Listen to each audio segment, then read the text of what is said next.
Happy morning, children. I feel extremely glad to welcome you all for this wonderful online learning.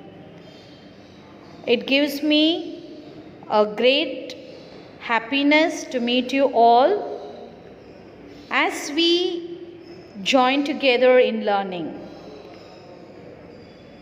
I hope you have had a very happy celebration.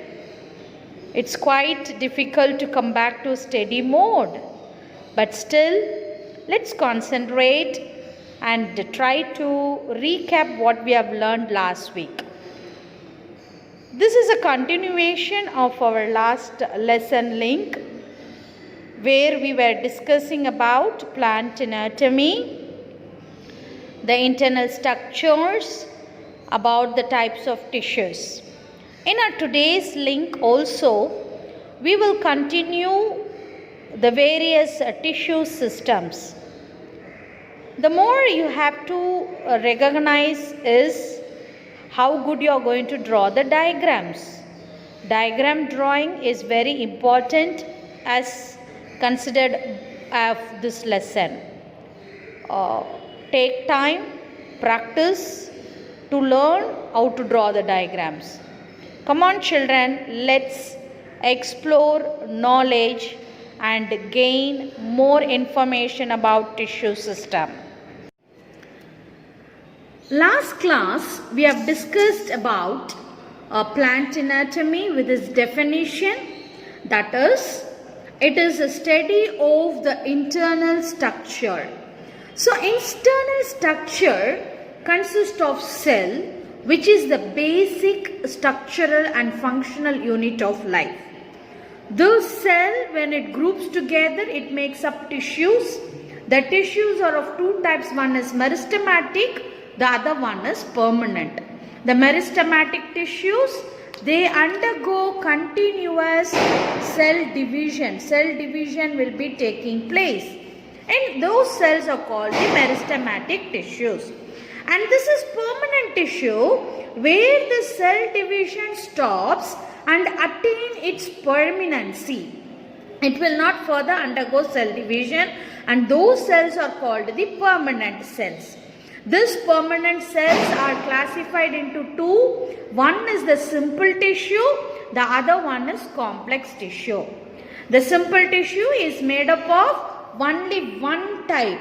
Okay, they may be of same style, structure and same function. Okay, they perform a same function and all these cells have same structure. Such cells are called the simple tissues.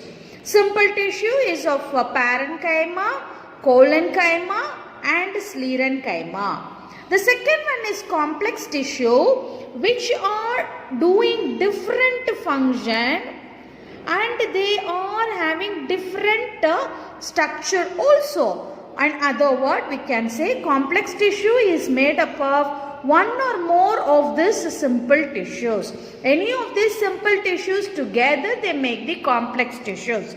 So this complex tissue is of two types. One is xylem, the other one is phloem. Xylem is used for water conduction, for transferring of water.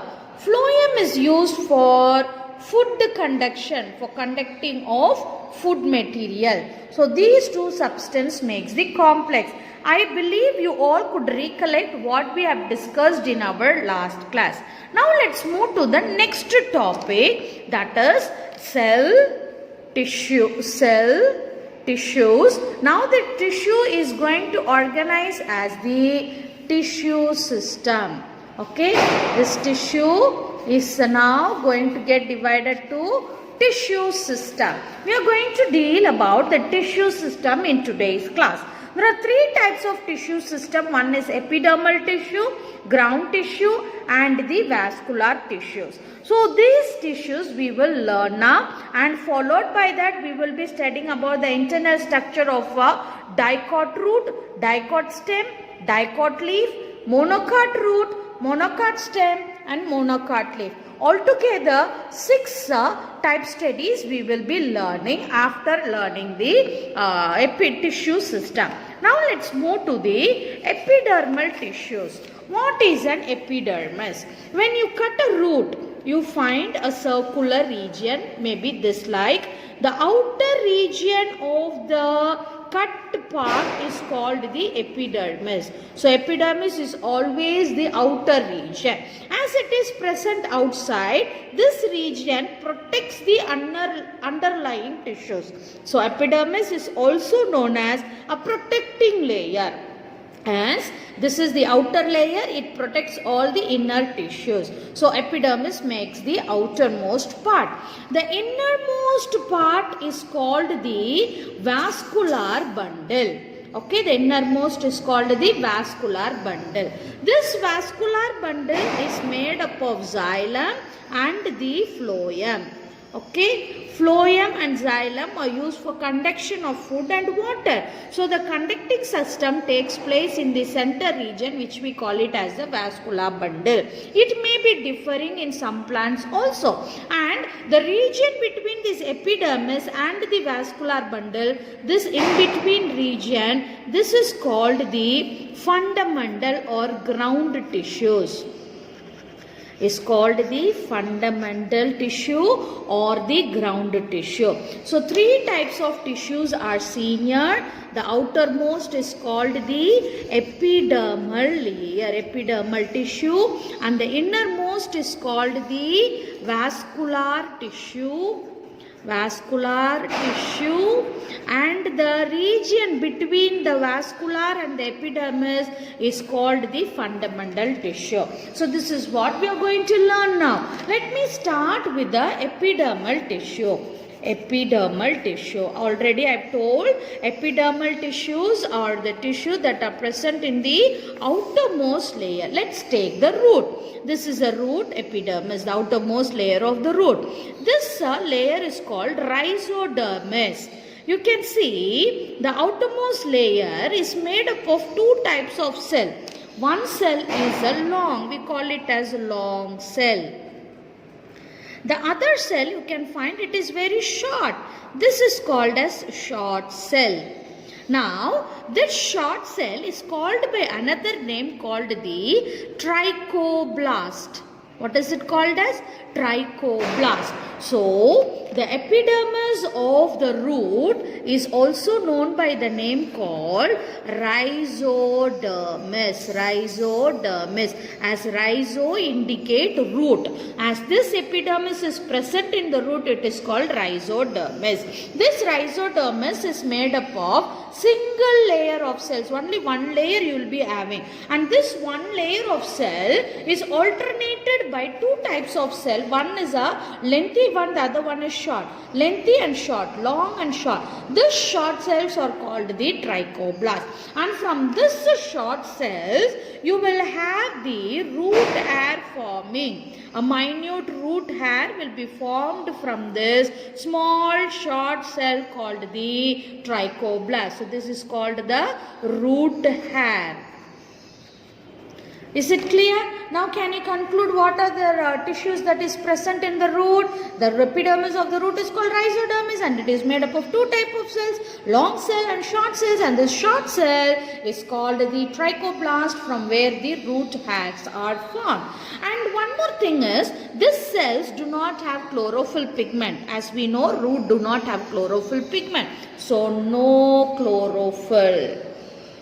Okay, they have no chlorophyll, and they are made up of single row of cells. Okay, and they have two types of cells, that is long cells and the short cell, and these are the characters of the root epidermis. Is that clear, children? Now let's move to the epidermis that is present in the stem. The epidermis in the stem is called as epiblema. This epiblema is made up of single row of cells. Here it is not differentiated as short and long. All are of uniform types. And you can find this epidermis is coated with cuticle. An outer waxy layer called the cuticle is present. This cuticle is made up of a vaccine called cutin. It is made up of a vaccine called cutin. So this cutin acts as a protective layer for the epidermis. And on this epidermis, epiblema, you can find epidermal hair. Okay, this is called the epidermal hair or stem hair. Epidermal hair. This stem hair or epidermal hair is present only in the stem. They are present only in the stem. Okay. This may be of a single cell. If it is a single cell, it is called unicellular. Unicellular epidermal hair. If the single cell is branched with many other cells, then it is called multicellular epidermal hair. It is called multicellular epidermal hair. If this layer is further branched, if you have another branch, it is called branched epidermal hair. So, three types of epidermals you can find. One is unicellular epidermal hair. The second one is unbranched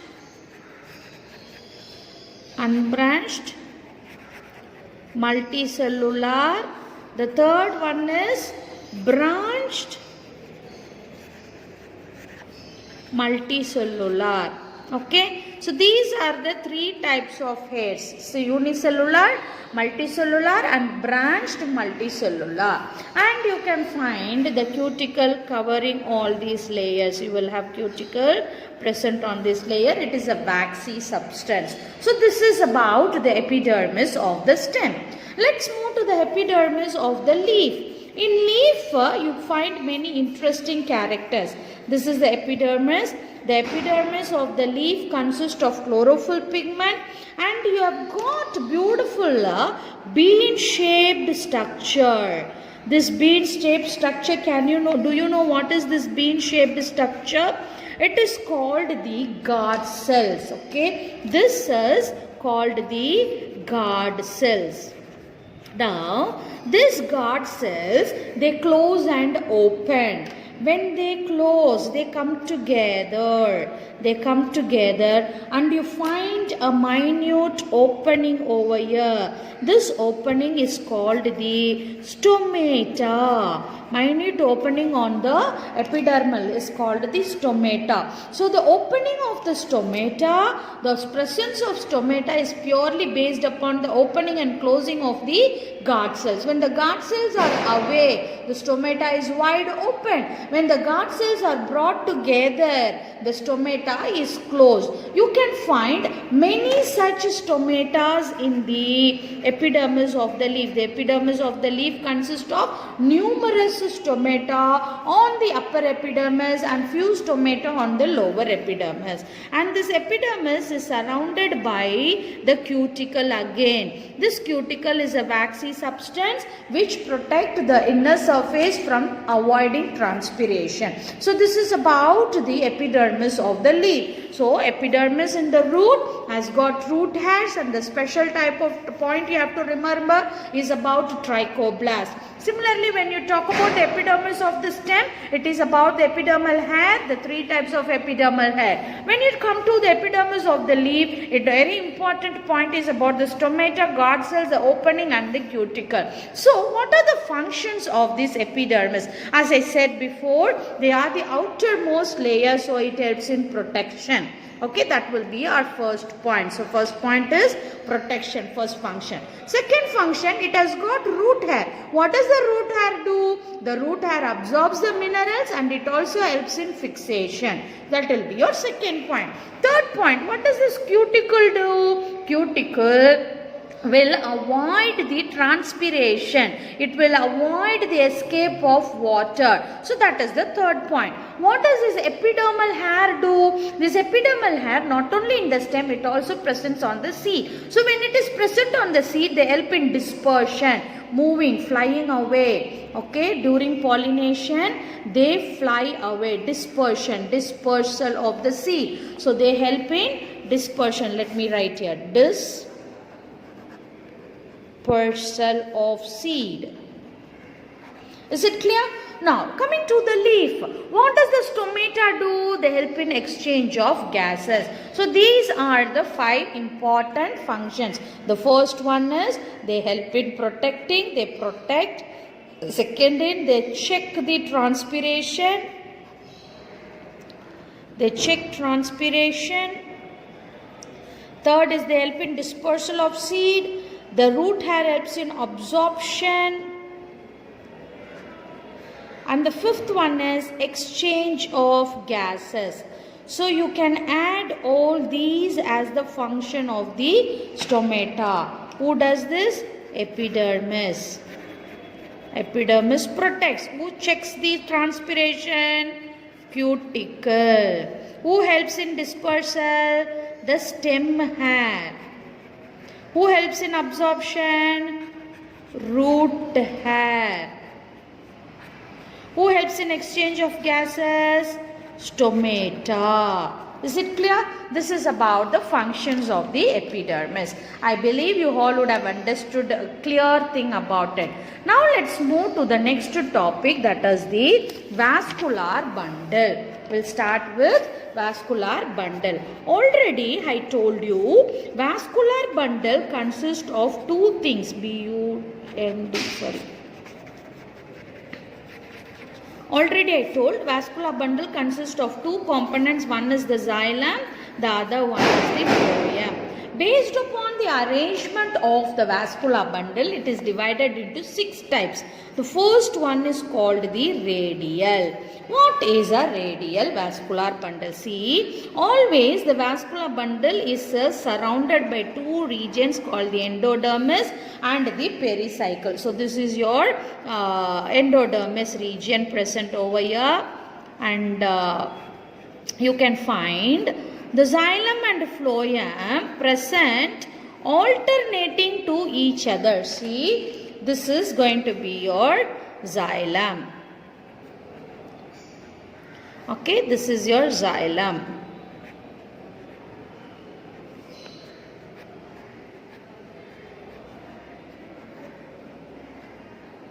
Okay, you will find the phloem adjacent to it.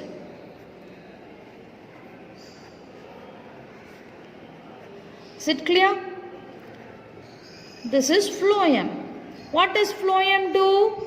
Phloem help in conductions of the food material. So xylem, phloem, xylem, phloem, xylem, phloem, xylem, phloem. If they are present alternate to each other in the same radius, this type of vascular bundle is called the radial vascular bundle. Vascular bundle is a combination of xylem and phloem, and if they are present alternating to each other on the same radius, then it is called radial vascular bundle.